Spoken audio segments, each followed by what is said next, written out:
of the Vancouver Holocaust Education Center. Nina? Thank you, Paul. And on behalf of the Vancouver Holocaust Education Center, we're so pleased to join the Holocaust Center for Humanity and the Oregon Jewish Museum and Center for Holocaust Education for this programming, featuring this outstanding pedagogical approach of facing history in ourselves and a timely topic. For those of you who don't know our work, we were founded in 1994 by Holocaust survivors who settled in Vancouver and who envisioned a legacy for the citizens of BC in the form of an anti-racist teaching museum. We're now Western Canada's leading Holocaust teaching museum dedicated to the promotion of social justice, human rights, and genocide awareness. We typically engage about 25,000 students each year, and our audiences reflect the diversity of the Metro Vancouver area.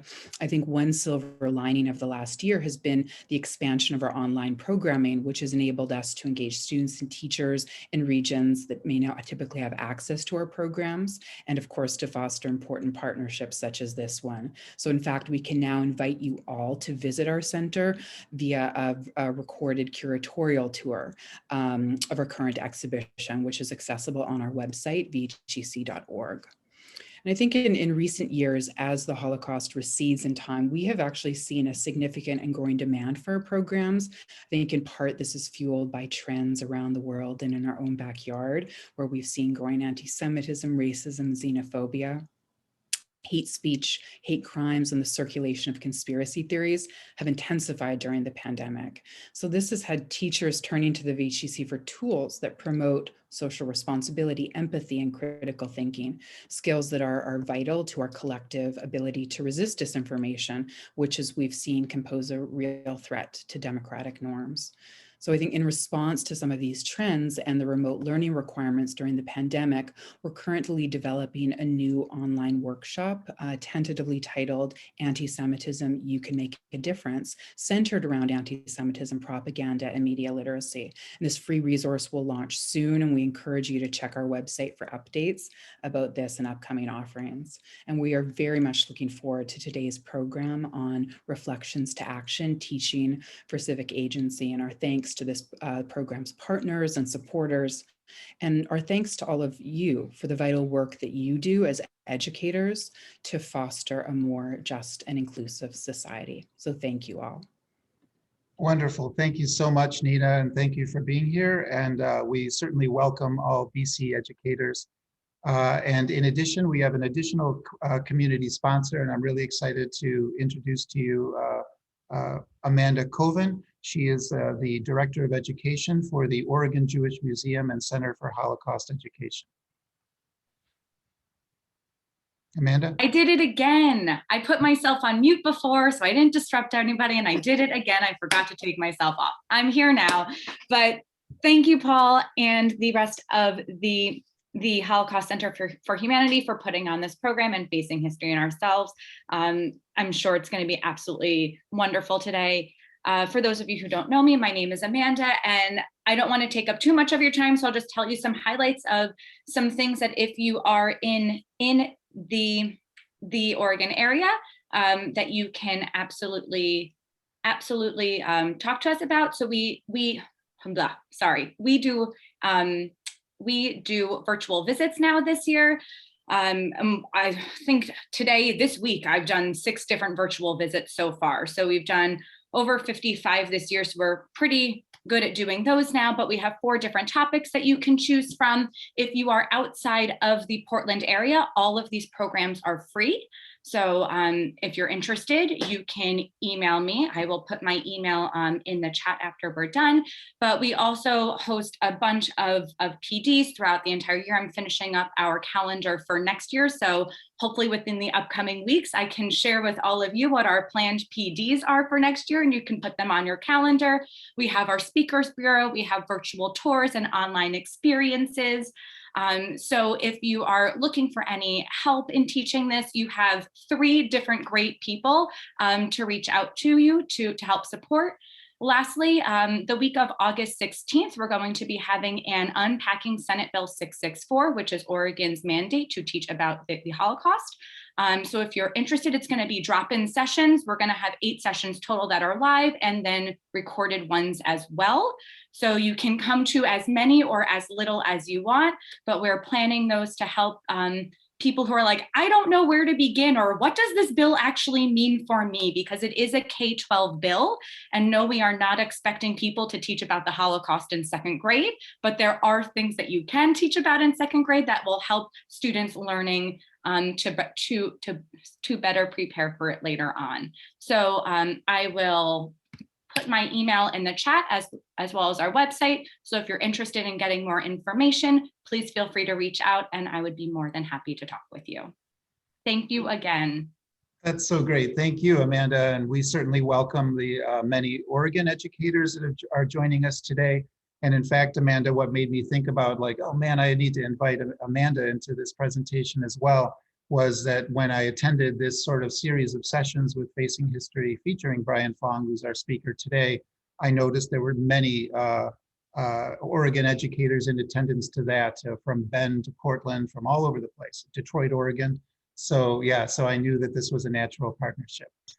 So thank you all for being here. And now it's my pleasure to introduce to you our co-sponsors of this event. As I indicated previously, this is the 2nd event of the Powell Professional Development Series for 2021.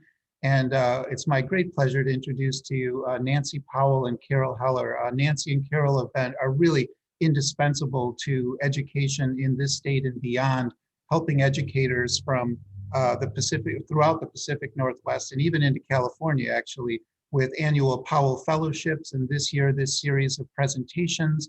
And they've had a long-standing sort of lead and guidance relative to Pacific Lutheran University and the annual Powell Heller conferences some of you may know of. So without further ado, Nancy and Carol, welcome. Hi, I'm Nancy, and this is my twin sister, Carol Heller. We've been on this educational journey together. I just first want to say that we're just thrilled with the number of teachers that are attending today, or community members. We couldn't be more excited that people really wanted to attend this, and then we have such great teachers behind today's program. Just a little bit about us, because people are always curious. Carol and I have been supporters of Holocaust education for over 15 years. Our extended families have experienced persecution by the Nazis and the Russian militia in the Ukraine. Many of our families survived to tell their stories, and we wanted students to learn from history and to help make the world a more compassionate society. We believe teacher training about the history of the Holocaust is vital to educating students today. Students learn tolerance, respect for diversity, and kindness toward others. They bring their lessons home to their homes and then share them with their families and communities. The impact from teachers on student lives is invaluable.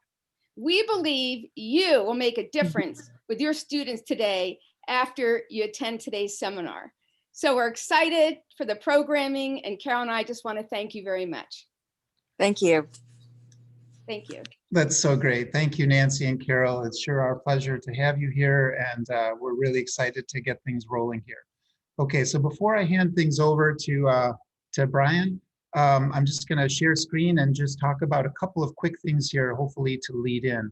I just want to emphasize, I think at last count, I saw that we've done over 80 Speakers Bureau presentations, virtual speaker presentations, just in the last several months of this school year, which is just amazing. And there are so many that continue to be booked and scheduled with many people. And again, it's such an incredible resource. Anybody who's had a survivor or 2nd generation or 3rd generation speaker in their classroom, it is something, you know, in conveying this essence of the human story and personal stories, which we so emphasize. It makes lifelong, long-lasting impressions for students and anybody who has the privilege to hear and meet such speakers. It's very easy to request a speaker. The form is there, and my incredible colleague Julia basically can help work with you directly in terms of which speaker might be best for your classroom's needs based on what your students are learning. For example, if it's a hiding story, a rescue story, a ghetto story, undoubtedly there are speakers who can speak to that and broaden your students' experience. In addition, we have live virtual field trips, similar to what was mentioned as well. I know from Nina and Amanda, where we have, in our situation, we have docents that basically can present and talk to and walk your students through various facets of what they're learning about, again, broadening and emphasizing and building upon your lessons and your objectives here. And similarly, that's really easy to book just by clicking to schedule, and you'll hear from us right away. So as many of you know, at least in this state here, I know Oregon has an incredible expansive law of K through 12 Holocaust and genocide. And here in Washington State in 2019, Holocaust education law strongly encourages teaching about the Holocaust and basically from upper elementary through 12th grade in public schools. And if you are teaching about the Holocaust, then you are required to adhere to the quote unquote best practices for teaching about the Holocaust. These best practices are found here on our website here. And in addition, so they're organized sort of chronologically and thematically, giving teachers real concrete recommendations for articles, for specific lessons, how to begin your unit, and hopefully even how to end. And in addition here under proposed outlines for teaching, for teachers that are really overwhelmed or there's just simply too many choices and where do I begin, we have proposed outlines for whether you're teaching a week or two, 3 to 5 weeks, or even complete units for ELA, English Language Arts, or Social Studies in grades 5, 6, 7, 8, and 9 through 12. And if anyone wants any one-on-one consultation or discussing based upon your specific students' needs and interests, we're happy to speak with you and help in every way. These best practices have sort of been synopsized into this kind of graphic that hopefully takes what seems like a lot into something as simple as possible. Trying, again, it was really our objective and our intent to try to make this usable and accessible to students regardless, or to teachers regardless of their levels of knowledge or experience about the Holocaust, beginning with the guidelines and then essentially starting with a strong rationale. Why am I teaching this? What is it that I hope students learn as a result of these lessons? And so, and then historical context, and then recommended lessons, and then culminating work. Now, to segue into Brian's presentation here, I want to briefly sort of give a shout out here to a lesson that really is turning into the sort of, I guess, most popular or the most highly sought after lesson in the many presentations that I've been doing in my work with the many districts across the state of Washington.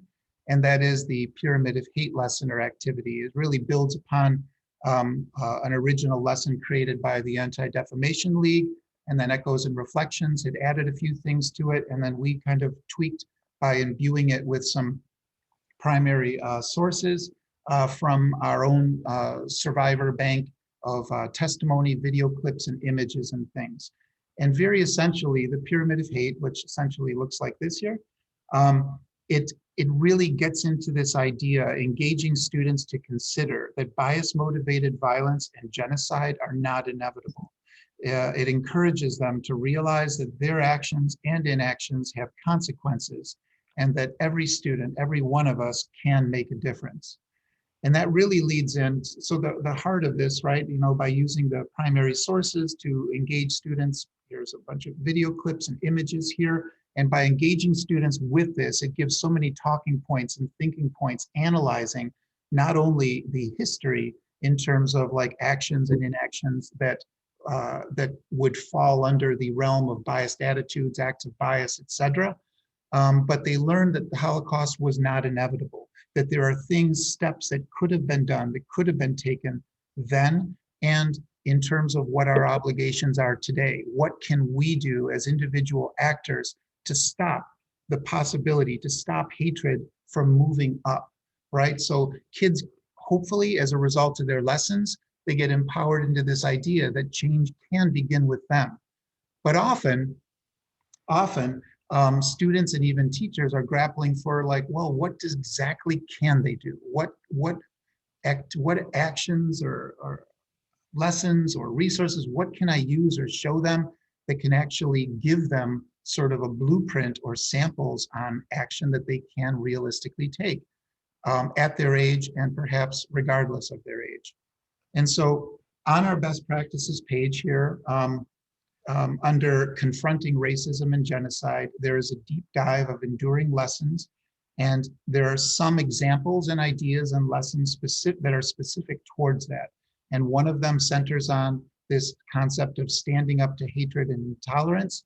And these are lessons that in part, our guest speaker today, Brian, is going to share and talk about today. And again, I can tell you that having attended a series of workshops that spanned 4 different weeks, led by Facing History people, I was so inspired and I knew that I just needed and wanted to share it with our entire community. So thank you so much for being here. And so now I want to introduce Brian Fong, who's gonna share these incredible ideas and resources with you. So Brian is the Associate Program Director for the Northern California Regional Office of Facing History and Ourselves. And it's truly my pleasure to introduce him. And so Brian, the floor is yours. Great. Thank you so much, Paul. And thank you so much to all of our partners who have helped host this afternoon. As I transition into my slide deck, I have something for you all to do in chat because we're going to use chat a lot today. So please type hello and where you're coming from in the chat box because we will be using the chat several times. And I want to make sure you all can find it in the Zoom controls. So love to figure out where today you are currently coming from as I get ready to share my screen. All right. Nice. And hopefully as you're going through this, you'll be like, hey, I live there too, or I'm just right next door. You find some neighbors that you can go and talk to in a socially distanced way after this. Nice. So glad to see that everyone is finding the chat box. Perfect. All right. Thank you so much for giving us the lowdown on where you're at. Now, I just need one more help. If you could give me a physical thumbs up in your video screen, if you can see my PowerPoint presentation. All right, thank you to so much of you for your thumbs. This is a Thursday in May, and I just want to acknowledge some very special people. I'd love for you, if you are an educator or have been an educator, this is Teacher Appreciation Week. So if you could raise your hand physically in your window or use your Zoom reaction button, okay? There's a Zoom reaction button there at the bottom to physically raise your hand. I'd love to just acknowledge all the educators in the room today. Wow, so many of you. All right. Much respect to all of you for joining us today. 3:30 to 5:30, that's commitment right there. So thank you so much for joining us today. And just one more time, please raise or physically or use your Zoom reaction button to raise your hand if you have ever encountered Facing History before today. Okay, nice. So for those of you who have encountered Facing History before, welcome again. It's nice to see all of you. For those of you who have not, then I hope this is a really great first impression and outing that we'll have together. As we come on today, we'll be doing all of this via Zoom. So I'd love to welcome all of you to keep your cameras on if you can, because there will be several moments where you will be in a breakout room speaking to 2 or 3 other people. Please mute if needed, but I do welcome you if you just want to stay unmuted so that you can immediately react and laugh out loud. I always welcome spontaneous laughter. I miss that from real world interactions. You can also rename yourself to add your gender pronouns like I have also done as well if you'd wish, because your identity is important to me and I want to make sure I acknowledge that. I welcome a lot of nonverbal communication as well. So please use the reaction buttons, as many of you already have, to give me smiley faces, thumbs up, frowny faces. It helps me think about pacing and how you're taking in the information. Also, a lot of you will be sharing resources and also typing in your own reflections in the chat box. It's very natural to do that. So if, for example, Paul says something and Robert wants to acknowledge Paul, then typing +1 plus the person's name can be a way of affirming fellow participants and encouraging conversation.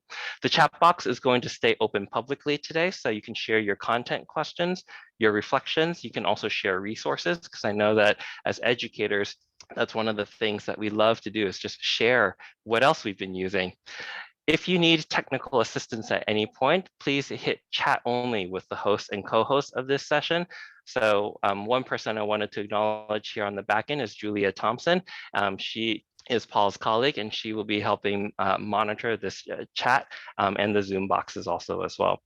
So with the technical stuff under our belts, because you're all our pros probably by now, welcome to From Reflection to Action, Teaching for Civic Agency. With Facing History in Ourselves, we were invited by the Holocaust Center for Humanity when Paul came to one of our workshops back in January. And so we're really proud to be able to present an abbreviated version of that 4-week workshop here in these 2 hours together. Now, Facing History's role is grounded in something that James Baldwin, the author, once said. He said, "History, as nearly no one seems to know, is not merely something to be read, and it does not refer merely or even principally to the past. On the contrary, the great force of history comes from the fact that we carry it within us, are unconsciously controlled by it in many ways, and history is literally present in all that we do." James Baldwin was prophetic in recognizing that there is nothing that we've encountered right now that has not existed in some way, shape, or way from the past. And so Facing History in Ourselves uses those lessons of history to challenge teachers and their students to stand up to bigotry and hate. For 44 years, we were founded as a Holocaust education organization in Boston, Massachusetts, when a teacher had to figure out, how do I teach the Holocaust to 7th graders and acknowledge some of the most inhumane things that human beings can do to one another, while also acknowledging some of the incredible acts of humanity that came out during that session, that time period as well. So we use lessons of history to support teachers and their students to have key conversations. One of the conversations that we are going to have today is, what can we do as educators and students to confront bigotry and all forms of hatred in our schools and communities? Whatever it is that we teach, we are all obligated and responsible for having these conversations with our students, because the classroom is a rehearsal for real life. So in civic action, we understand that it is about understanding others and shaping human behavior. And that's how Facing History's curricular resources for teachers functions. It's different entry points. All the resources that I'm sharing today comes from this guide. It's called From Reflection to Action, a Choosing to Participate Toolkit. So this is one of the first resources that I'll share with you. And it is 108 pages of teacher goodness with ideas for resources, lesson plans, activities designed to help you have meaningful civic education experiences in your classrooms. A lot of the materials are very student friendly, and what I also call photocopier friendly, like you just run it through the photocopier, although who does that these days? So it is easily PDFable, and just sending it, putting it up in your Google Classroom. You can create a free account at facinghistory.org to download this guide, and pretty much everything else on our website is free for educators to use. So that's where everything from today's presentation comes from. Now, because I just said we're going to have a conversation about bigotry and hatred, think about how that makes you feel in your heart and your gut now. You know, if someone said like, hey, let's go have a conversation about racism, it's like, wow, like all sorts of things go through my head and my heart. So it's important for us to think about the space that we want to have to talk to one another. I want to introduce you to some community practices that other educators have shared with me that they've used to support how students talk to one another. So I listed here, number 2 through 7, is a list of different practices that teachers have identified are really important for having a meaningful conversation with one another, especially when it has to do with difficult or challenging issues. So I'd love for you to just consider this right now. And this is something that's for you just to personally reflect on. You're not going to have to share it out with anyone. Number 2 through 7 are all different practices each of us needs in order to show up in this space. Listening with respect to learn, sharing air, asking questions to clarify challenging ideas and statements, taking responsibility for our impact, even if it was not our intention, using I statements so that we avoid generalizations about others, and expecting that there'll be some non-closure, but that we need to seek next steps, because this is not just about process and end product, it's just one step that we're taking on this journey. So right now, I'd love to just give 30 seconds on your own for you to look at number 2 through 7 and think about which one of these practices is most important to you. You don't have to say why, but just like you to think about which one is important to you. Now, if there's one on here that's not listed, that's what number 1 is. Please add a practice that you think would be helpful for us to have conversations with one another, and you can type that into the chat box. But at the end of the next 20 seconds, I'm going to ask everyone to choose a number that represents a practice that's valuable to them and to enter that into the chat box in a moment. So we'll give 19 more seconds of just quiet. Which practice is most important to you?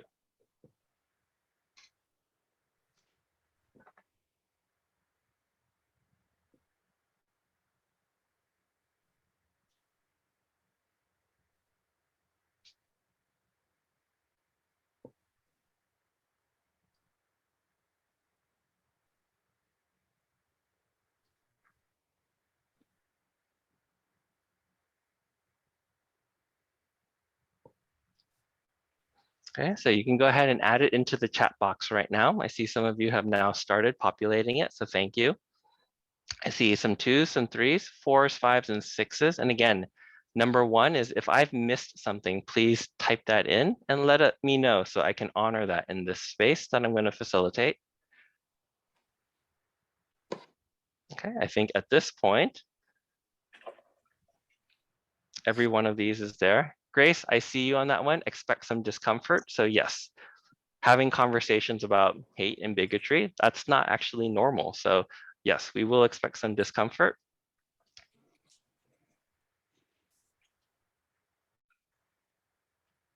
Okay.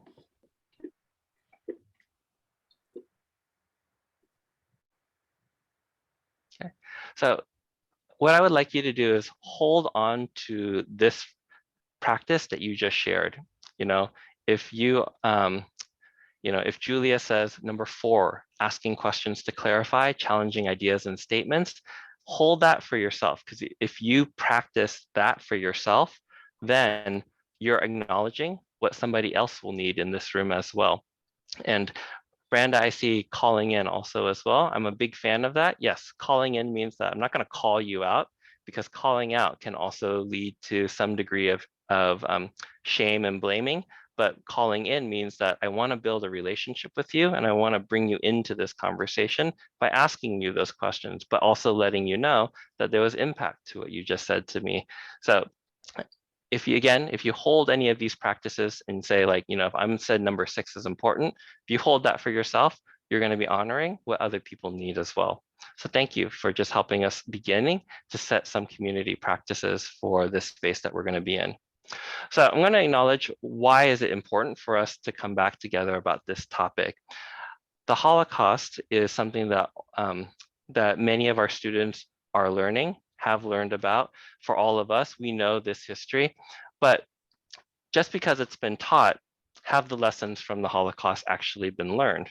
Those are 2 different things. So I wanted to start off with this CBS news clip from January 6th, which is a story about the Capitol siege, which shows some examples of anti-Semitism in the United States. Now, in this video clip, dehumanizing language and imagery is going to appear in this. So I just wanted to acknowledge that as we're watching. But as to this first step, I just want you to watch this video first. We'll take a moment to process what we're seeing and what this means. But I want to set the ground for what's happening right now and why this learning session is more important than ever. All right, here we go.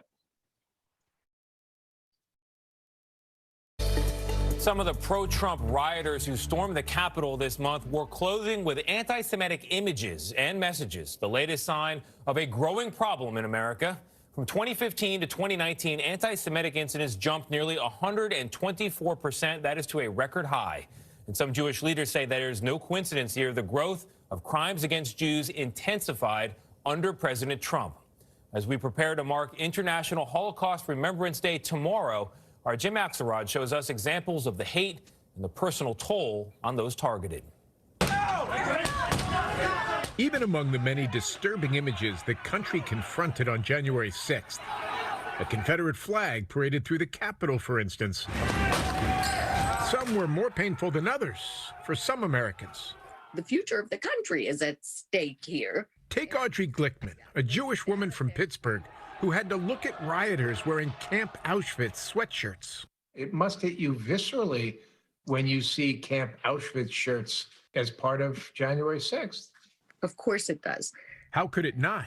Glickman is one of the survivors of the deadliest attack on Jews in American history. She was inside the Tree of Life Synagogue in Pittsburgh that horrific October day in 2018 when a gunman stormed in and slaughtered 11 of her fellow worshipers. Do you ever wish that what would come out of the Tree of Life shooting isn't more hate, but a collective wake up? Hey, we got a problem. Absolutely. That has been my wish from the very beginning, that people would understand, but we've seen more shootings since then, more killing. People are not understanding. How do we make them understand? For starters, understand the numbers. According to the Anti-Defamation League, acts of anti-Semitism started spiking in 2016 after a nearly 15-year drop. The most recent statistics show the highest number of anti-Semitic incidents in its recorded history, more than 2,100 acts of assault, vandalism, and harassment against Jews. If you are alarmed looking at this data, it's because it's undeniable something is going on, and we're all concerned about it. Of course, it got worse. Jonathan Greenblatt is the Anti-Defamation League CEO. Jews will not replace us! He notes the spike pairs with former President Trump's rise to power and says that's no coincidence. Some of this, I think, is because we've had, a leader at the top who's been bullying from his different platforms relentlessly every day. If you buy the concept that those who forget history are condemned to relive it, how much of your brain is given over to the possibility what we saw the 6th of January was just the beginning?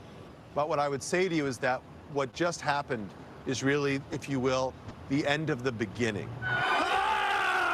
I think we're now moving into a dangerous new phase, and it's going to require government and business and civil society to work hand in hand, to lock arms, to push back on this surge of prejudice. That history is front and center for Annie Polland, president of the Tenement Museum in New York.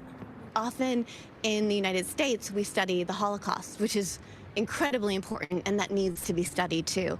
But just as important in this country is to look at how anti-Semitism has manifested itself. Let me see your stickers. In the last few months alone, it's manifested itself in the form of swastikas on street corners in California and Virginia, a vandalized Anne Frank memorial, and a menorah shot with a pellet gun during Hanukkah. When we see anti-Semitism rear its head in the form of the symbols, in the form of sweatshirts that say Camp Auschwitz, that's a problem for Jews in America, but more deeply, it's a problem for all Americans. Yet despite the spike in anti-Semitism, Audrey Glickman says that awareness not only breeds alarm, but also brings the hate out of the shadows. And in the bright light, there is hope. There is always hope. There is always the possibility of going forward and doing better, even if it's small steps. It's a big country and it's a big world, and there are a lot of us, and the people who hate are not the majority yet. We can do this. The Biden administration is set to restore funding to address domestic extremism that the Trump administration had cut. As for President Joe Biden, he plans to appoint leadership of the Department of Justice that will prioritize the prosecution of hate crimes. Jim X. Okay. So thank you for taking that first step in helping us set the stage for why this information is so important. I'm going to continue on with where some of the information that we just saw came from. In the chat box, I just put in a report that was compiled with data statistics from the ADL and from the FBI about hate crime incidents. One of the things that we notice as a trend that from these past 3 years is that assault, harassment, and vandalism targeted towards those of Jewish faith or Jewish identity have increased, unfortunately, not decreased over time. You would think that with more education around the Holocaust, wider awareness of this, that those kinds of incidents would promote more empathy, but instead we see the opposite, more public acts of intolerance and bigotry. The FBI hate crime data, I wanted to highlight one of the columns, which was the percent motivated by anti-Jewish bias. From 2015 to 2009, we again see almost a 10% rise from 51.3% to 60.2%. And anti-Jewish bias means that it was specifically motivated not just because of someone's religious faith, but their perceptions of Jewish identity and association as well. So all of this is this background for which we are teaching in and that we are living in as well. This is where I wanted to pause for a moment, because we just encountered some pretty tough history, and we also just watched a very difficult video clip. In the chat box, I wanted to give everyone just a minute of quiet time to think about what is significant, interesting, or troubling about the trends that you've just learned about in anti-Semitism in the United States. I want to highlight that anytime as educators, we are helping our students processing this, we need to acknowledge not just the intellectual, but also the emotional processing that needs to take place. So this is one teaching strategy that we use to allow students to enter into this conversation at a place where they are at. So I'm going to continue 55 more seconds of just quiet. What is significant, interesting, or troubling about the trends in anti-Semitism that you're learning about or that you're seeing in the United States?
Thank you so much for those of you who are putting down your reactions into the chat box.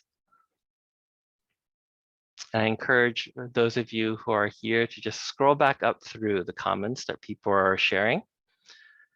I think there's a lot of similarities and themes that are showing up about the ways that anti-Semitism manifests itself, the way that it's been amplified, especially in the last few recent years.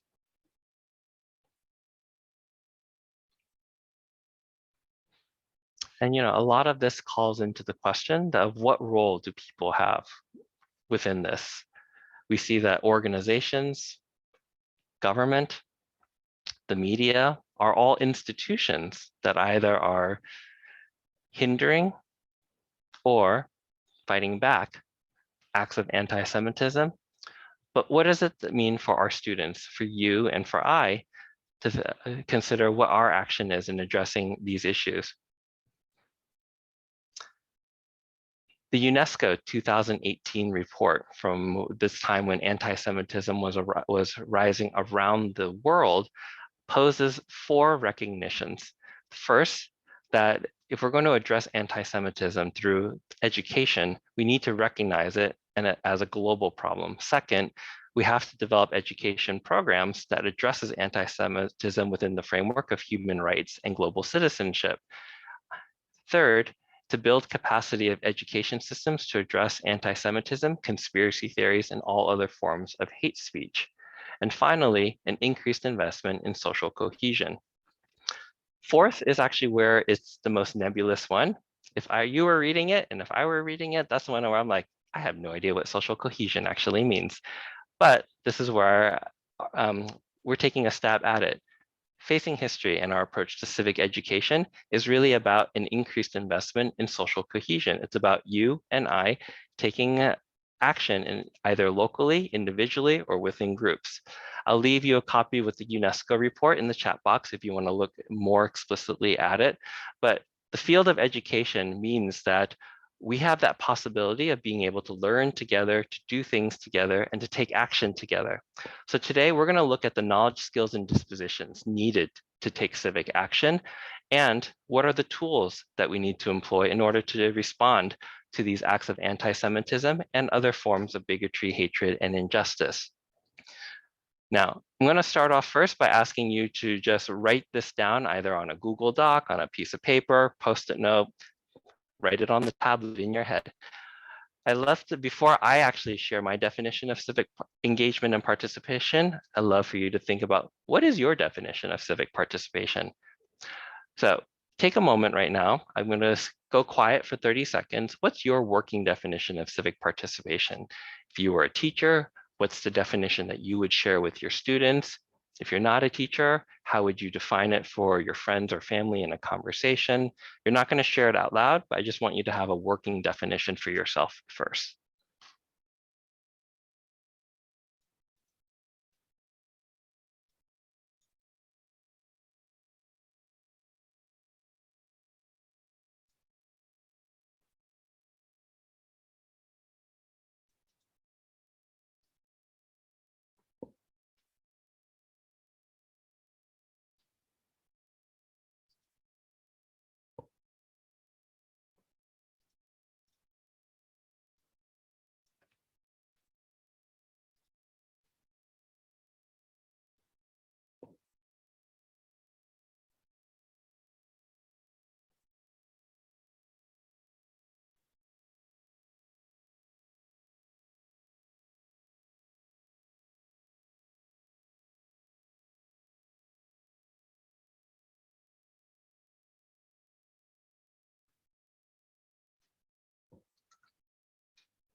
Journaling is a really important teaching strategy at Facing History. We really want to honor that all of you have something to bring to the table and that you are not empty vessels that we're pouring knowledge into.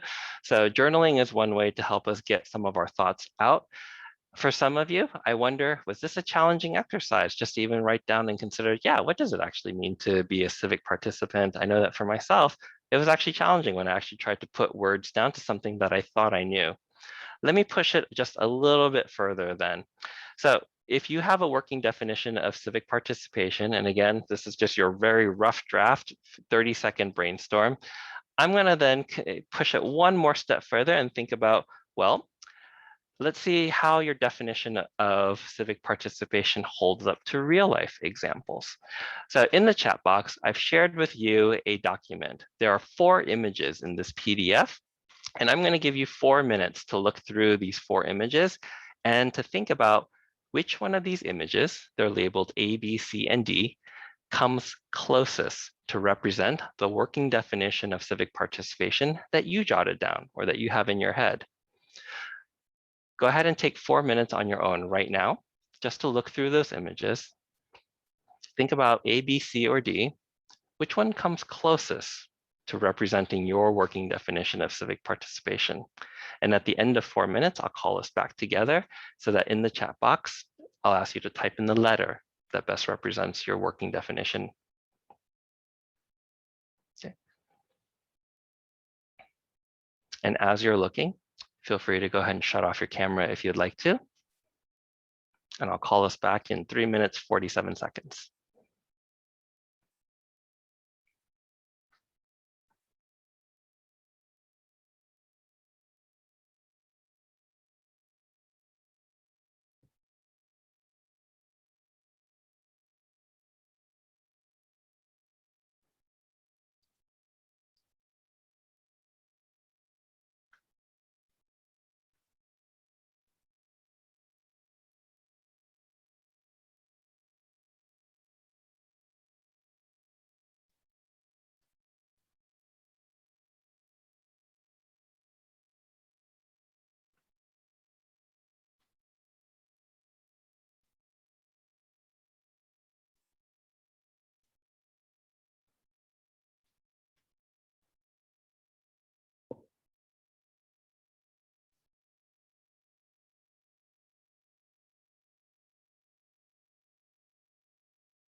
Okay, take about 30 more seconds together.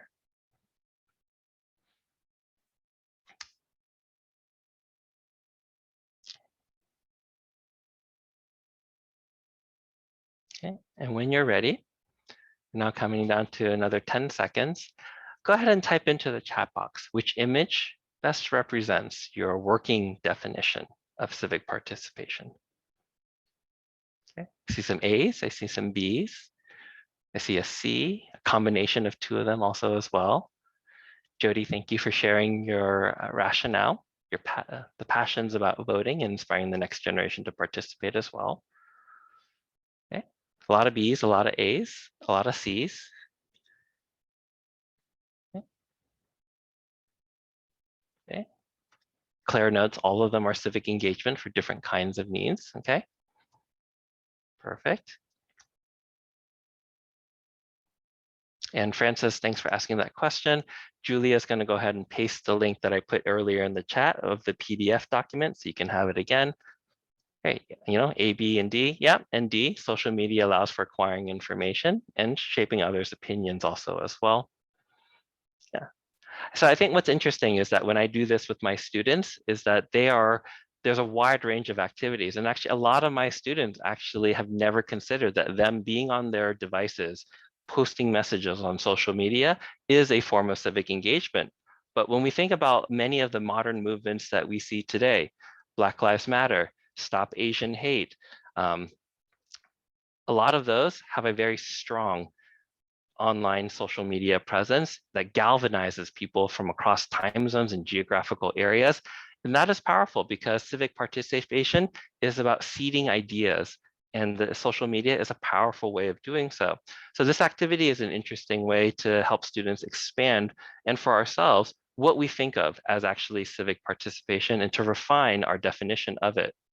Facing History does have a formal definition of it, and for us, we define civic participation as that people are active advocates for human rights in their community. We believe in raising upstanders, people who stand up for human rights in their communities. And we have boiled it down to 5 essential elements that we see that if you're going to lead and participate in any civic action movements, this is where it begins. That one, any form of civic education has to start in a learner-centered classroom that values your students' identities. They're the most valuable thing in our classroom and in our communities that can inspire what we need to do. Civic education has to confront bias and develop a sense of the common good. And the common good means that we see beyond ourselves, beyond our local community, and to thinking about others who are different from us. Civic education also has to engage with the complexities of history. So nothing that we've experienced right now hasn't happened already in the past in some way, shape, or form. And history then allows us to introduce current events and controversial issues because we can use history as a way of discussing anti-Semitism in the past and now anti-Semitism here. White supremacy in the past, now white supremacy in the present. Civic education, finally, has to nurture students' capacity to both reflect and to act. One of my mentor teachers once wisely said, I want you to get mad at things and do something about it, but I don't want you to just get mad about it. I want you to know why you are mad about it. So if you're going to take action and bring others along, you got to be able to take informed action.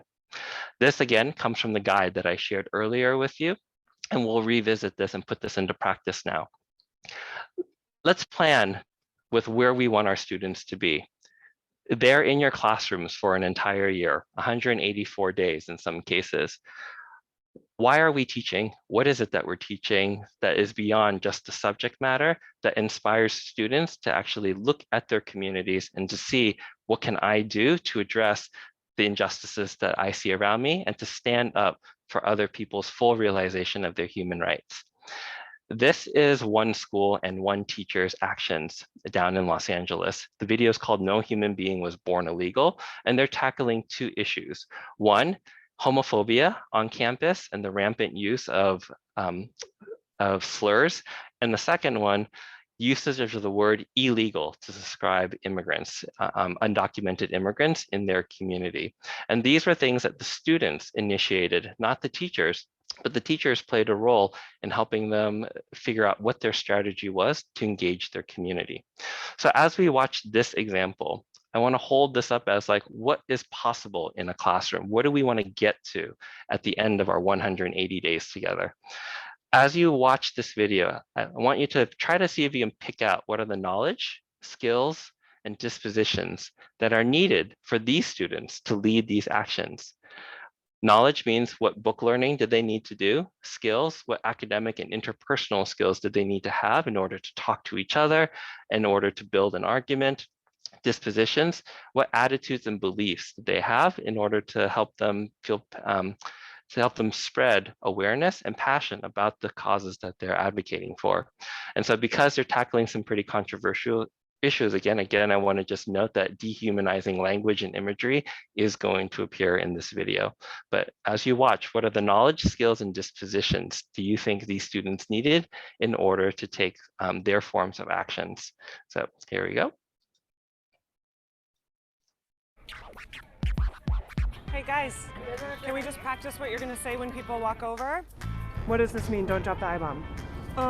Don't drop the I-bomb is our slogan. We're trying to stop the word of the use illegal or alien because no human being was born illegal. And what are you hoping for? How many signatures? We hope that hope blank spot is full. Awesome. Spring is just a really exciting time because it's sort of activism season here on campus. Our school is a facing history school. We want to teach them how to be activists and upstanders and teach them about issues in the community and around the world and how to affect change. The Social Action Project is a year-long project for every single senior. We've studied different kinds of activism throughout the year, so they decide what sort of activism they want to do. They come up with a project and then it culminates with a formal presentation that the rest of the school gets to see. We live in the heart of Los Angeles. It used to be called South Central. The majority of the students are immigrants. They are either children of immigrants or immigrants themselves. Pledge not to call someone illegal because no human being was born illegal. The crosses represent the people that have died in the borders. We should always remember that. They risked their lives to come here.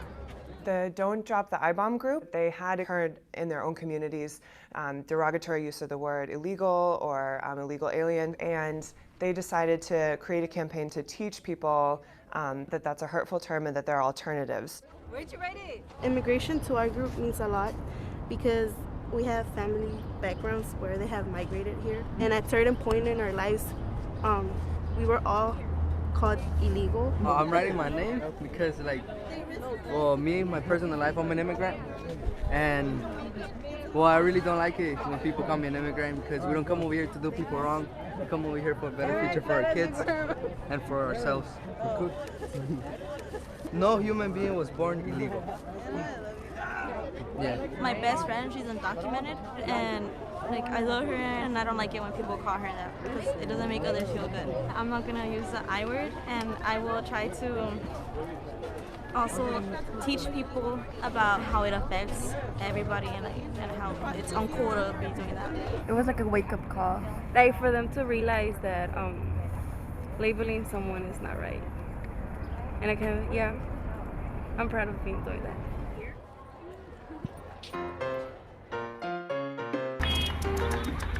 Being in this community, it's a very much a survival mentality among all the adults in the community. And that is kind of what the students learn when they're children.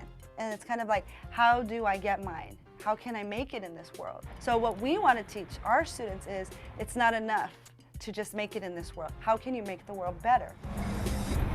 Deteriorate the hate, dissolve and solve, guys.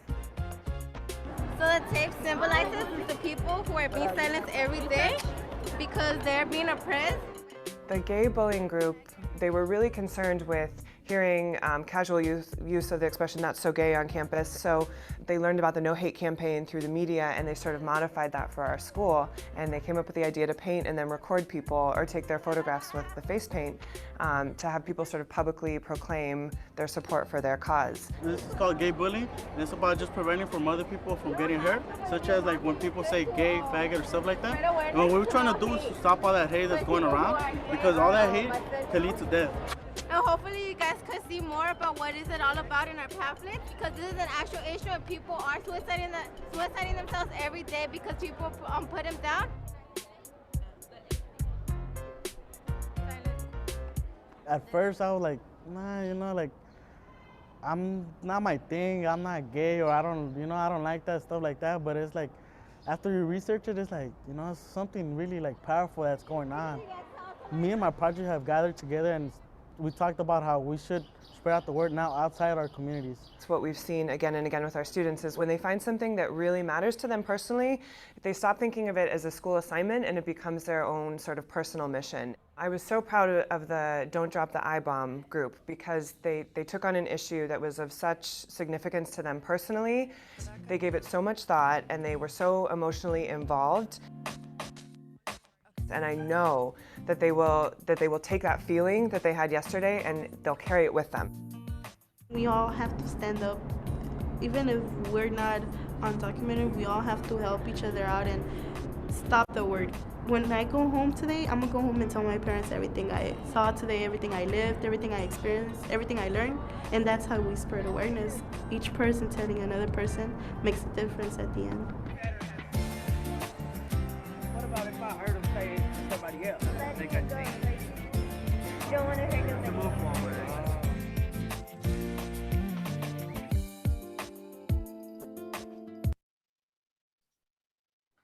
Okay, thank you for taking a moment to watch that.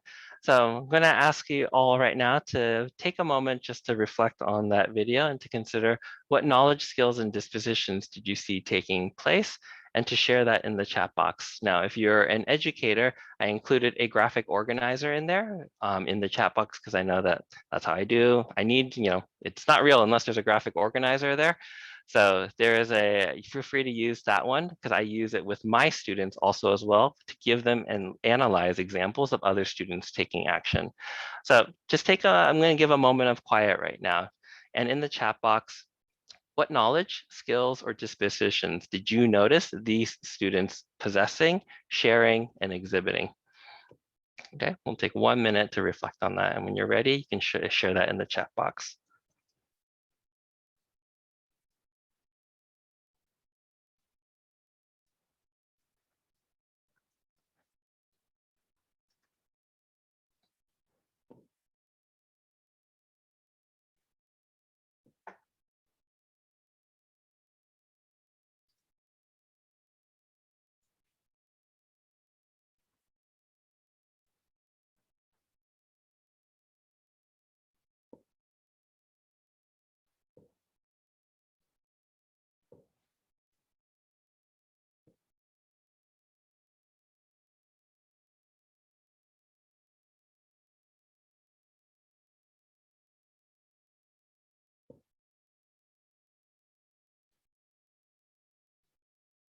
Okay, thank you for taking that 1 minute to reflect.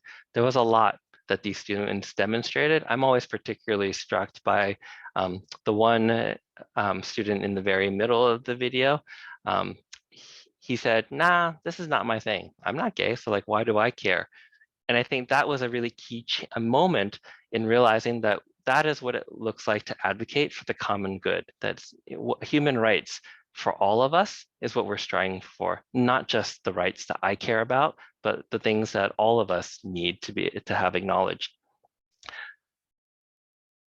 Now, as a teacher, how did she get there?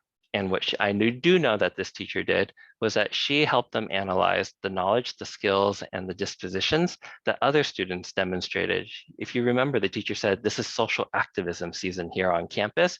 So it's not just a one-time occurrence, but every spring they've been spending their entire year moving up towards this experience, knowing that our students are now going to go out into the real world, either in campus or right out into their communities to do something to stand up for others. So let me give you some broader knowledge.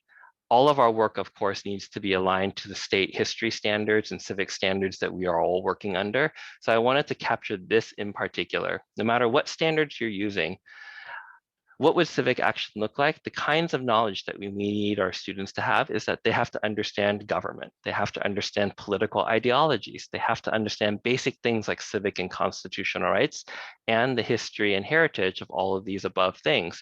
So again, it's about taking informed action, but knowing if you're going to protest, where are you going to protest and what permits are you going to need? If you're going to put up a sign somewhere, yeah, there are actually rules governing that as well, but you also need to understand the history of the United States, because that then leads us to the kind of skills we're going to use so that we can be critically thinking in order to take collective action.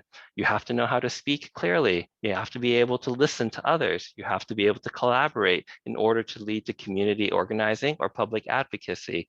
And you have to be able to gather and process a lot of information from your community. All those are undergirded by the disposition that I, as a young person, have an appreciation for things like free speech, for civil discourse, and for engaging with those whose perspectives differ from their own. That's how we move forward. We have to confront one another and talk to one another rather than at one another as well. So we've identified that these are common knowledge, skills, and dispositions that students show. One of the things is like, so let's get to the doing part, Brian. Like, how do I actually put this into action? I'm going to show you some tools now that we're going to try out. One of them is called transitional justice. Transitional justice is my favorite tool because as a teacher, it empowered my students to choose how they wanted to show up and what they were going to do in their world. So I'm going to leave you two things. Right now, the long list of knowledge, skills, and dispositions that I just read off to you, just so that you can have it for your own reference. But what is this thing called transitional justice? So I'm going to go ahead and put it into the chat box. For 5 minutes, I'm going to give you some reading time. Transitional justice is a powerful way of deciding what am I actually going to do. I could do 100 things, but what am I actually going to do that really addresses the problems in my community? So go ahead and take 5 minutes right now to click on the link I just put in the chat box, the overview of transitional justice. I'm going to go ahead and give you all 5 minutes just to read through this document. And then I'll go over the definition together. But it's a really interesting concept that can really help us authentically address the issues and to take an informed action. And while you're reading for these next 5 minutes, feel free to go ahead and go off camera if you would like. And I'll call us back in 4 minutes, 48 seconds.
Take one more minute to continue your reading.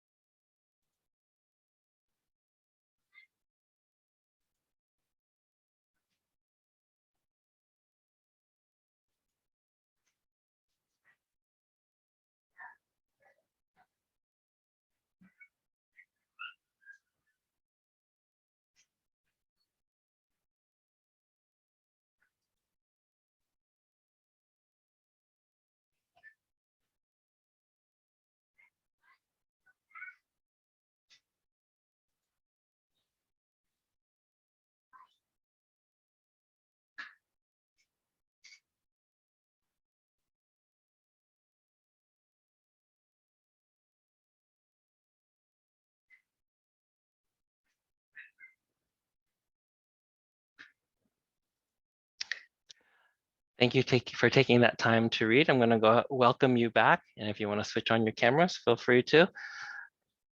So transitional justice, as defined, describes the various processes that governments, individuals, international actors, and civil society organizations develop to temporarily assist a country or society as it moves from one state to another, from an authoritarian state to a democracy, from a state of violence to a state of peace, from a state of chaos and misrule to a state where law is reclaimed and enforced.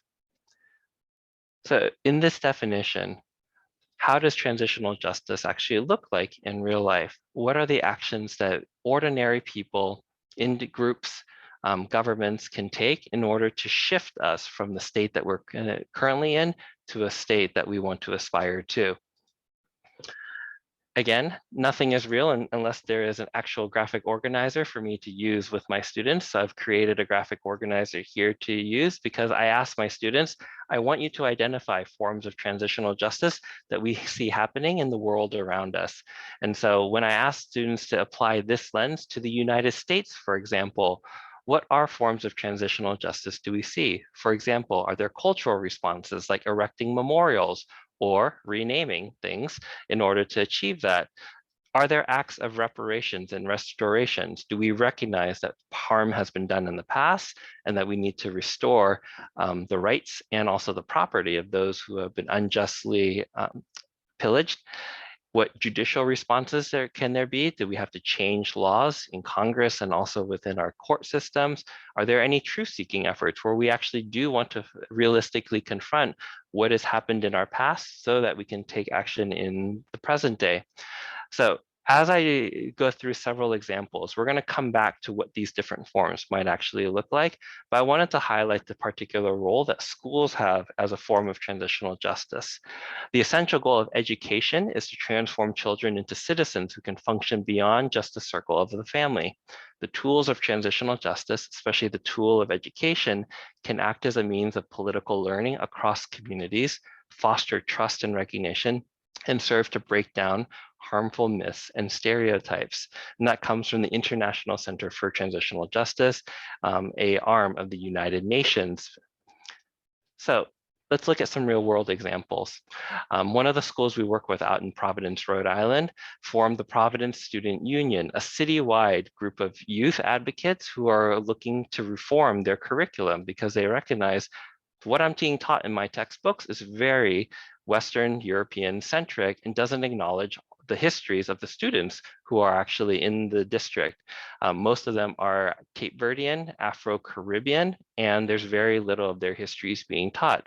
So to this day, since 2016, they are still fighting to implement an ethnic studies program within their school curriculum and to have that formally recognized. But that is the transitional also of education. Here in Palo Alto, California, where I'm currently sitting, is a truth-seeking and an education effort. Jordan Middle School in Palo Alto, California, which is right next to Stanford University, was named after a prominent Stanford race scientist, a eugenicist who believed the inferiority of different people because of their racial makeup. And so Jordan Middle School was ultimately renamed by this middle school, Kobe, who did a research report about the origins of the name of Jordan Star, and discovered that for a student like him who was biracial, he would have been classified as not deserving of a full education. And so with the diversity of the school, he wanted a school name that represented who they actually were. And so their name was changed to Green Middle School, named after Frank Green, who was one of the major pioneers in Silicon Valley for Black entrepreneurs and venture capitalists. But that was a name change that needed to take place in order to recognize the truth behind their name and the legacies of their own community. And in Notre Dame High School in San Jose, California, just in the past election, student leaders provided voter education and registration drives at their school and also for their community in San Jose, California. These students that are pictured here, none of them are actually 18 and none of them can actually vote. But they recognize that just because I cannot vote doesn't mean that I can't influence others to vote on my behalf, and also for them to take informed decisions. And their community serves a lot of students who are from low income, under-resourced communities. And so they I want my parents, I want my family members, I want my friends who might be intimidated by the system, not know how to vote, it might seem too complicated. They organize ways to do public education and voter registration drives for their own community, and recognizing just how important it was that every person's vote and voice was counted. And this was, again, all done within the school realm. All those instances that I just showed are forms that youth are taking the lead in using the tools of transitional justice to create the kind of society that they want to see and live in. And so I'm going to bring us to one case study example. Before I go on, I'm going to give you a moment just to look at this black and white photograph. There are a lot of people on here and there are some details. So I'm just going to pause and let you just look real closely at it first, and to consider, what do you see and what do you notice? And in a moment, I'll zoom in just a little bit closer, but I wanted you just to see this bigger picture first. And on Zoom, you can use the zoom function in order to zoom in on the Zoom window. I'll give you just a moment just to look. Yep, a bullet hole. Lots of menorahs. Yep. Okay, they're all holding menorahs. All right, so it seems like a lot of you are catching on to this. Encourage you to also take a look at who are the members in the community that are also represented here as well. Okay, let me zoom in a little bit closer. Billings, Montana, 1992 is when this photo was taken.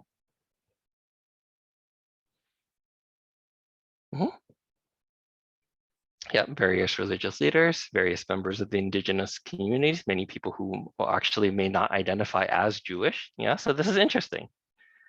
What are they doing? Why are they here? Why are they holding menorahs? Okay, so let me move into how transitional justice can take place at a community level.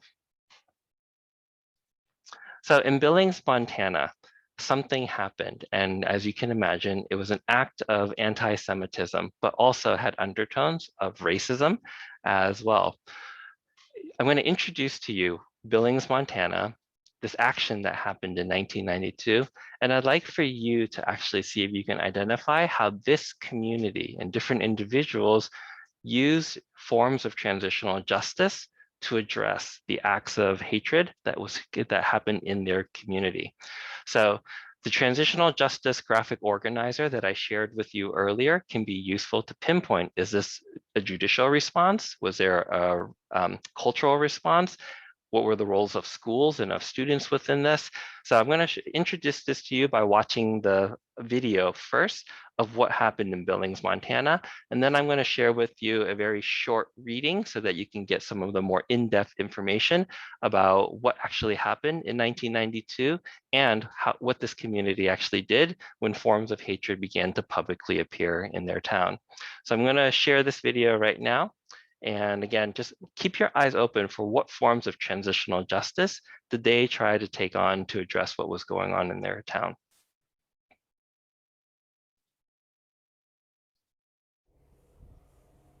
This is Billings, Montana.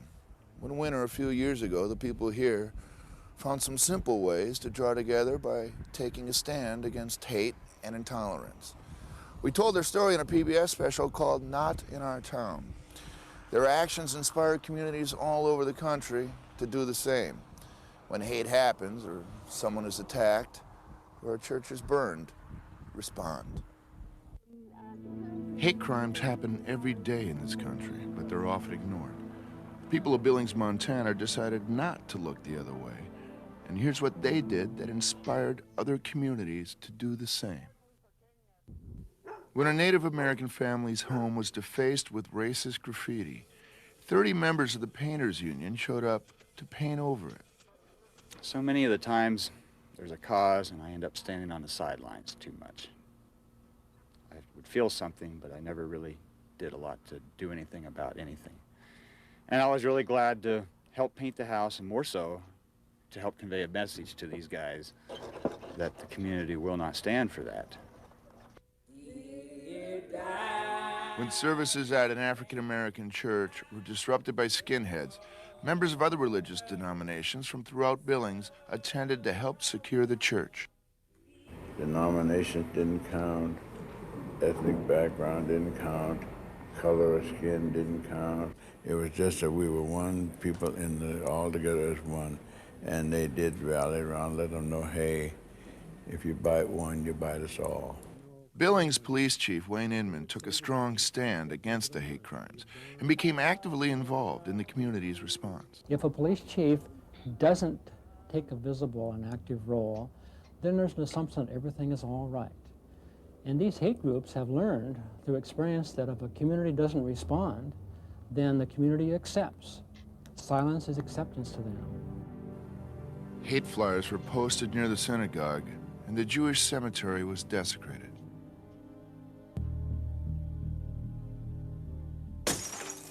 Then, a brick was thrown through the bedroom window of a 6-year-old boy who had placed a menorah there for Hanukkah.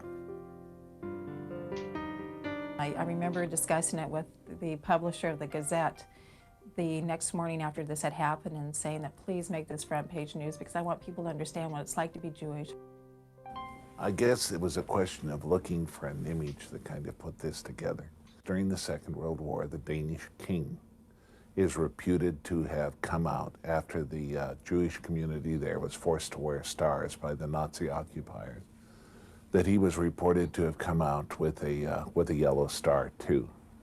The Billings Gazette printed a full-page menorah for townspeople to tear out and hang in their windows. The good thing about this town is that everybody said that one day, let's get together. So what we're going to do is put menorahs in our windows, and pretty soon everybody we knew had one.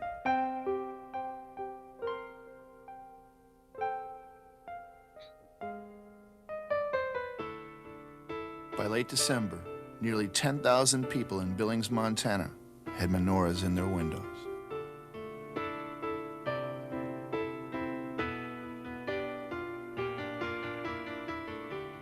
I would like to have thought that if this had happened to my Native American community, that they would have put a Native American symbol in their window. If it happened to the gay and lesbian community, that they would have put a pink triangle in their window. I would have liked to have hoped or think that they would have done that. There is great goodness in the world, but we need permission and ways to reach out. I mean, after all, these are our neighbors. If somebody threw a brick through your neighbor's house in Montana, you run out there and try to stop them. Don't they do that anywhere else in the country?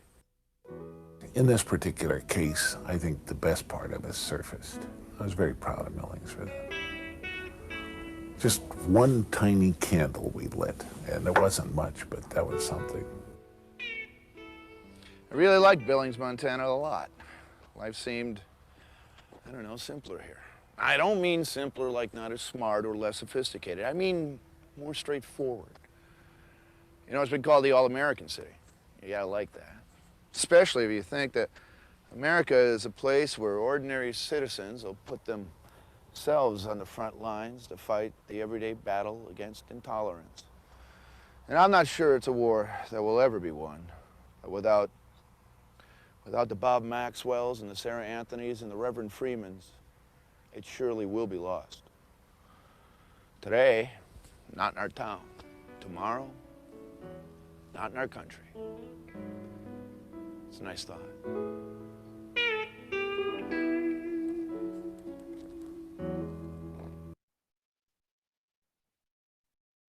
Okay, so that was an overview of what happened in Billings, Montana, but I wanted to take us then to some of the more individual voices about why people chose to do what they actually did.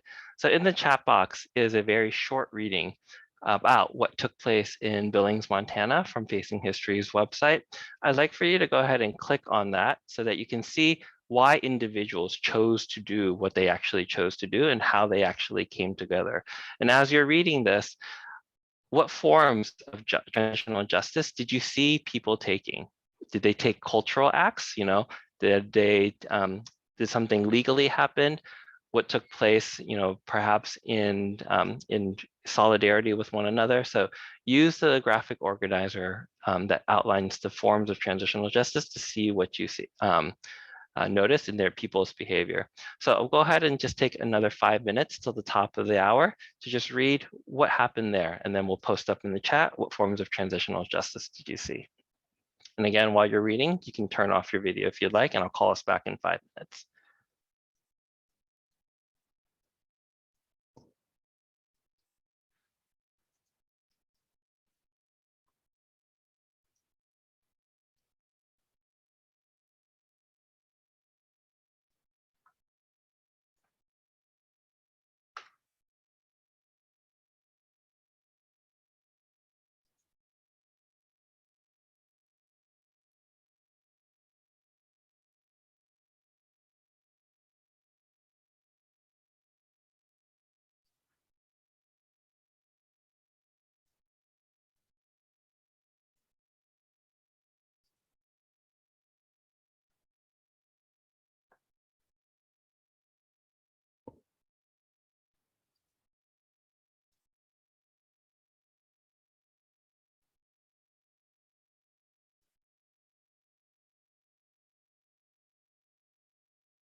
Okay, I'm going to welcome everyone back together. So thank you for just taking 5 minutes on your own to read more about what happened in Billings. So I'm going to move us into an opportunity to talk to one another because we have learned a lot of information. And I know that for myself, talking it out with somebody can help solidify what I take away. So there are going to be 2 questions in your breakout groups, and you'll be in a small breakout room, about 3 to 4-ish people. And you can choose either of these questions to answer that I put in the chat.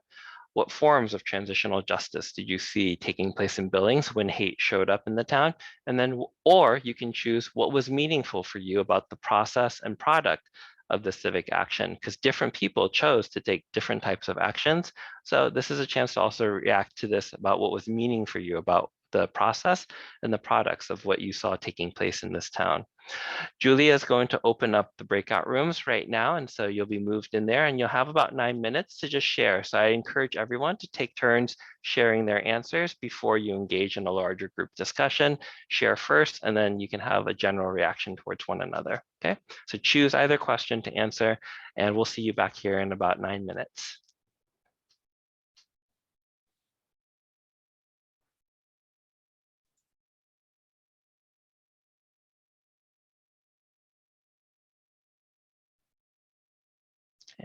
And if you're having any technical issues with joining a breakout room, please let me know here. You can unmute yourself and Julie and I will move you in.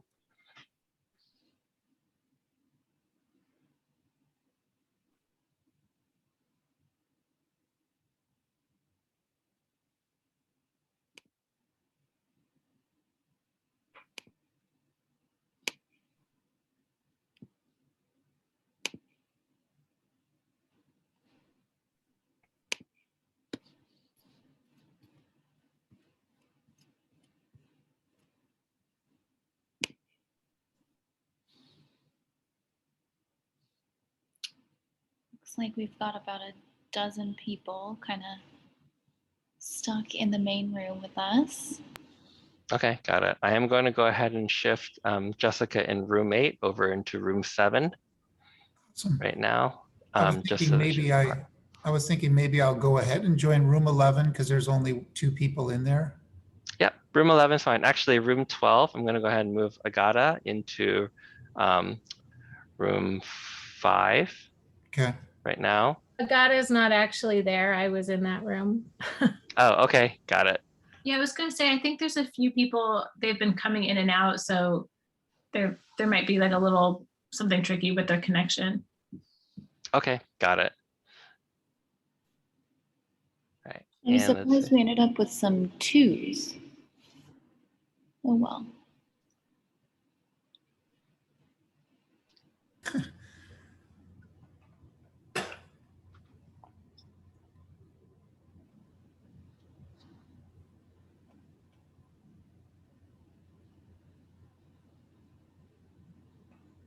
Okay, I think looking through, oh, room 8. Room 8, we have Pedro on his own. Yeah. You mind shifting him? Yeah, maybe to room 16 or 17. And Janai, I could put you into room 11 if you like.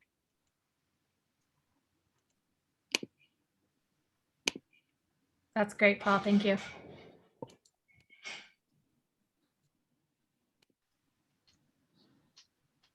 We have Alana on her own in room 18. Me? Oh, you don't have to put me in a room. I think it's a different Alana. Oh, really? It's Alona. From Alona. Yeah. Alona, excuse me. Maybe I'll put her in 17. Yeah. Oh, Alona mentioned she has Wi-Fi issues. Yeah.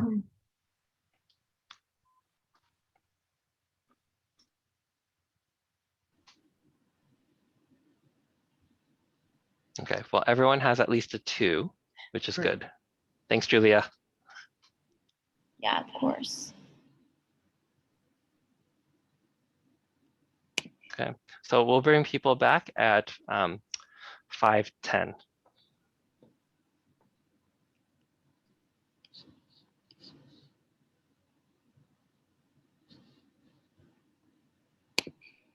Okay, I'll jump into room 11. I think there's still only 2, so I'm going to jump there.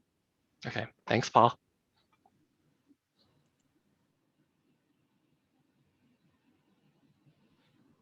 Okay.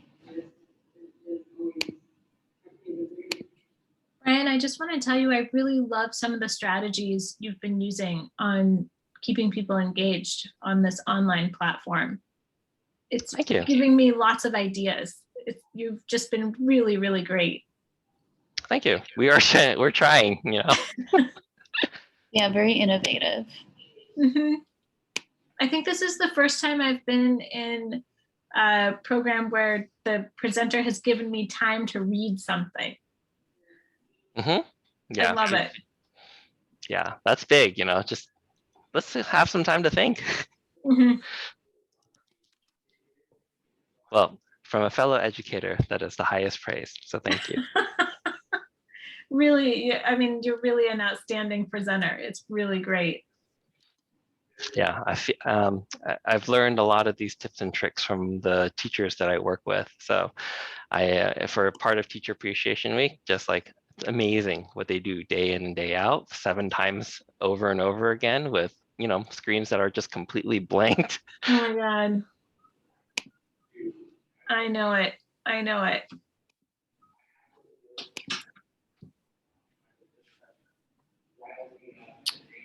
Okay. And Julia, would you be able to send a broadcast message? Yes. All right, let them know that they have 3 minutes remaining, return at 5:10. Great.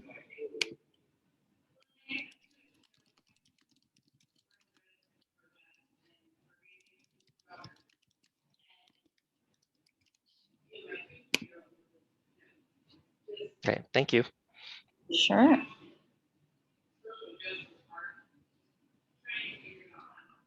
And then for slide 32, for that last breakout room, that one I would say go ahead and do the same thing. Groups that you don't have to like recreate the rooms, you can just leave the rooms as they currently are, because I think, you know, if someone has not joined right now, they may not join later as well. So Yeah. when you don't have to recreate anything when I get to slide 32. Okay. They'll just be the same rooms. Mm-hmm. Yeah. Perfect.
Oh my gosh. I am having computer charger problems, so if I mysteriously disappear, I'm so sorry. I'm trying to get my charger working. Oh, okay. Yeah, that's not a problem at all.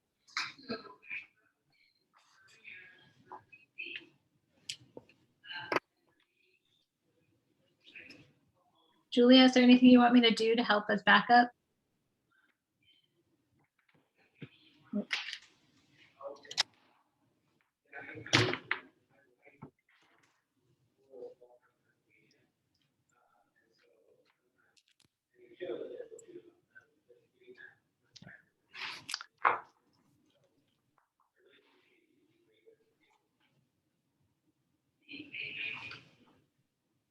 Hey, Julia, in case we lose you, is there anything you want me to do as backup?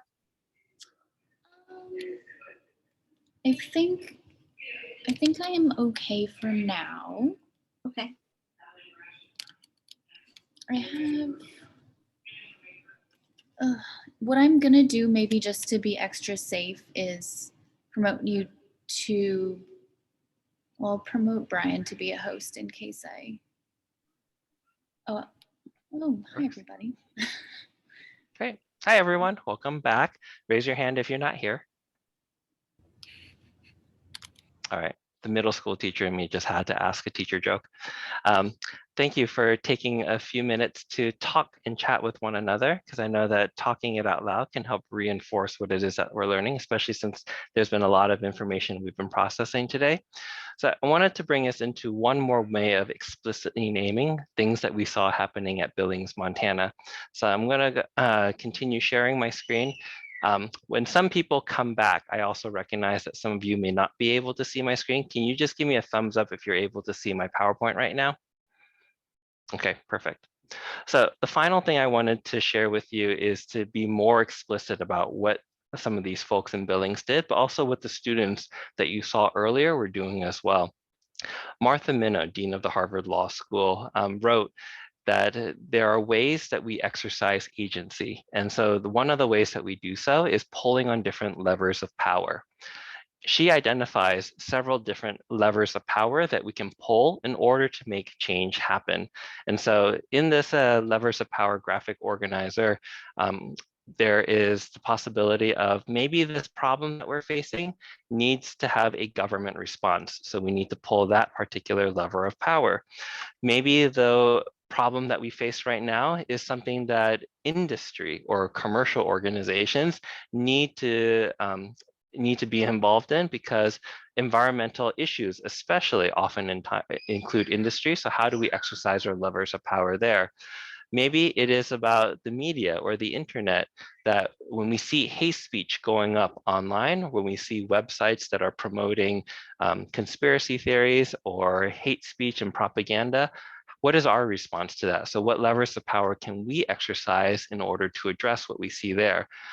So there are different tools and levers of power that we need to pull. And what this does is it focuses in on what levers of power we each need to pull in order to make change happen. So this graphic organizer I just put in the chat right there as well. You can download this version to use with your students. It's particularly powerful when you're thinking about activists today. So for example, use this to analyze Greta Thunberg and the global climate change movement. What levers of power is Greta Thunberg pulling on? When she stands in front of the United Nations, she's pulling on the government and national, state, and local, but she is a powerhouse when it comes to pulling on the levers of power with media and the internet. Her social media presence has millions of followers and spreads her message in a way that would have been unattainable before the advent of social media. So levers of power are extremely useful.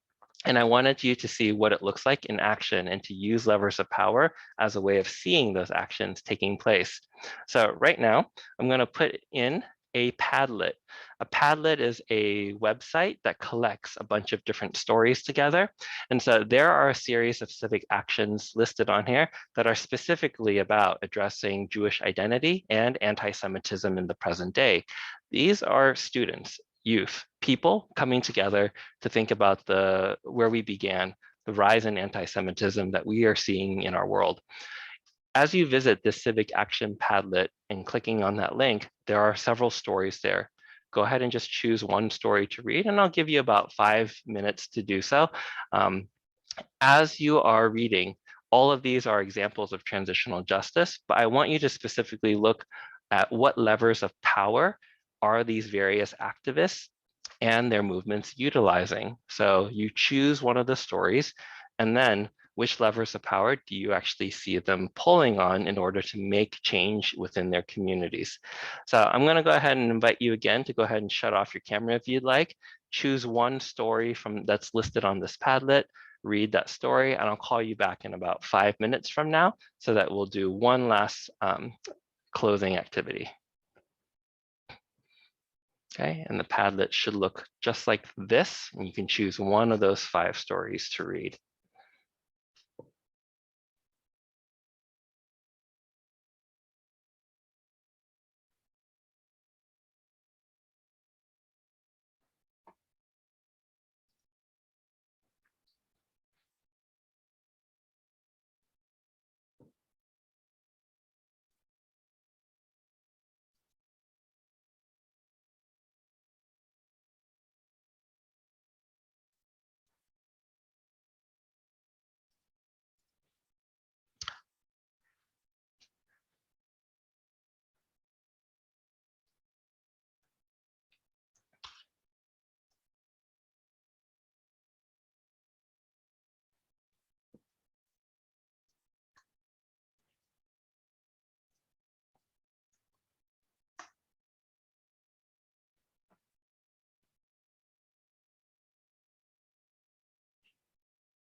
Okay, let me welcome all of you back. I appreciate you taking a few minutes of quiet time to read through some of those examples.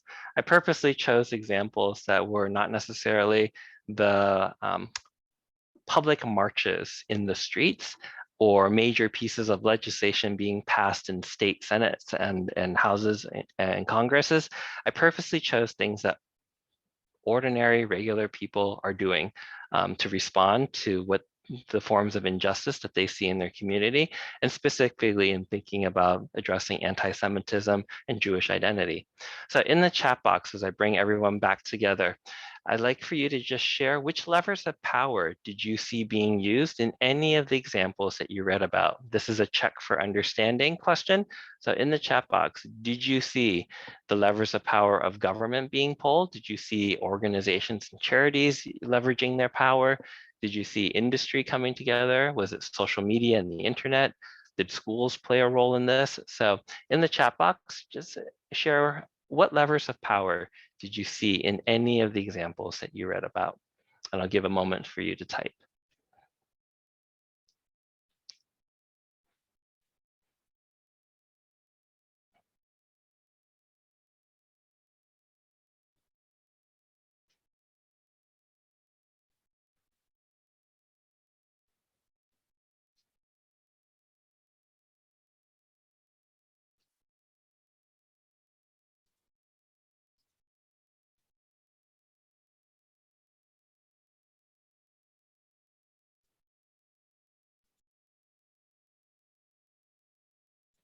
Okay. Thank you so much for all of you for your observations. And I think it's really interesting to for us each to see what levers of power are being pulled and the way that multiple levers of power are being pulled in order to make a lot of these programs and these movements happen right now. So levers of power is one way to specifically name the actions that we are taking. And it focuses in that when we're going to take action, who should we focus in on, and who should we be enlisting the help of in order to make change happen within our community? So I'm going to end with one important caveat. Some people have noted, and I'm going to return back to January 6th, where I began. Some people who were interviewed said that rioting at the Capitol in Washington, D.C. on January 6th was my form of civic action. So my question is it a form of civic action? And I wanted to make sure I clarified this because depending on where you teach and depending on the demographics and population of the communities that you are in, depending on the political atmosphere that you are working around or within, it's important for us to understand what forms of civic action are not allowed, and that doesn't actually meet our definition. So civic action is actually not, this riots at the Capitol were not a form of civic action, because with Facing History's definition and also with what the rest of the United Nations would say is civic action, is that it is about nonviolent democratic processes for civic action that promotes the Universal Declaration of Human Rights. And I'm going to go ahead and leave you in the chat with some resources that are really valuable. The whole point of civic action is for the common good, for all of us to realize our full human rights that are guaranteed to each of us as human beings. Any actions that take away your fundamental human rights is not a form of civic action. The United States Supreme Court has also defined what freedom of speech is and what it is not, because some people will say, well, protesting is a form of civic action. And I would say, yes, it is, but not all forms of protest and not all forms of speech are actually protected in the United States Constitution and are actually can violate others' rights. So I included a link to the United States Court's website so that you can actually see the Supreme Court precedents and case study about what is protected and what is not protected speech, because we have to be really clear that when we're teaching about civic action, pulling levers of power, about implementing forms of transitional justice, it is about guaranteeing the common good and the human rights for all people, and that anything that takes away the human rights of another is not a form of civic action. And that's something I really wanted to make sure that we were clear about in thinking about asking our students to stand up for others and for our society's common good. So in closing, I just first wanted to say thank you for spending the last 2 hours with me in just learning, reading, thinking, talking through what it means for us to be engaged citizens in our society. And so I'm going to leave you here with some closing links, and I'll drop all of these into the chat box as well so that you can take these away with you. All of the materials and instructions that I had here, my slide deck, Paul will send out in a post-workshop follow-up email so that you have access to them. Our Choosing to Participate toolkit is where I drew all of our resources from. So there's a link there to download the free copy. All of our materials that are grounded in examining the Holocaust and the anti-Semitism is found on our website in our Teaching Holocaust and Human Behavior lesson unit. There are 23 lessons that are there, so please download that one, and you'll notice that the very last chapter of that teaching unit is all about how do we choose to participate and respond to anti-Semitism. And finally, a list of our future learning events are there. So if you wanted to do a more in-depth exploration about any of these topics, you'll see our professional development calendar there that's open for now and all the events that are taking place in the summer. So thank you so much for taking the time. And the last link that I included here was the evaluation. And I'm going to turn it over to Paul so that he can close us out and tell you more about the evaluation, the feedback, and some next steps. And Paul, I'm going to go ahead and stop my screen sharing as well. Awesome. Thank you so much, Brian. Yeah, this is just incredible. So much rich food for thought and incredible resources. And yeah, I knew that from the workshop that I gotten to attend. And so I'm sure happy to have been able to contribute to sharing this with our community today. So yeah, I've been taking notes and scribbling things. And again, I just need to make sure that I get these all these links together. And so I look forward to continuing to collaborate with you in this respect and to share out these resources and to partner going forward. So indeed, as Brian indicated, he did put the evaluation in the chat box, and I will reshare it right now.